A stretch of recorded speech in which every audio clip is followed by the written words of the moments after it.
Ajo frymë e zhvillimit ka nisur të shpërndahet kudo. Ka nisur të shpërndahet në Malësit Madhe, në Puk, në Fusharës, në Vaudes, dhe kësaj radhe besoj se fitoria do t'jetë shumë e madhe se dhe ajo e 2023-shit. Ne besojmë shumë se me ato që janë bërë, me investime që sot përkryen Shkodër. Shkodra është thyer në një kantier ndërtimi, që nga hyrja deri në Dukaqin.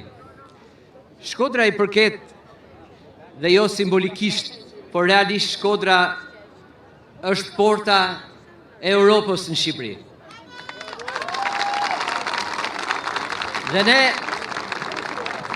me premtimet që kemi dhënë dhe punën që po bëhet, kemi provu që një bashkëpunim i pushtetit vendor dhe i pushtetit qendror, siç u bën në Shkodër gjatë kësaj periudhe, është kyçi i suksesit ton të viteve të fundit.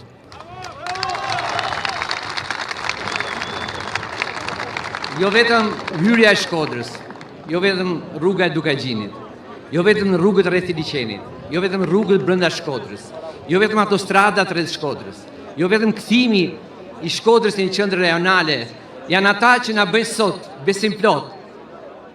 Dhe themi me plot gojën se kemi dhënë provën që besimin që na dha Shkodra këto 2 vjet ne do ta çojmë më tej. Dhe së paku me 5 mandate Shkodra do të vijë kësaj radhe në këto zgjedhje.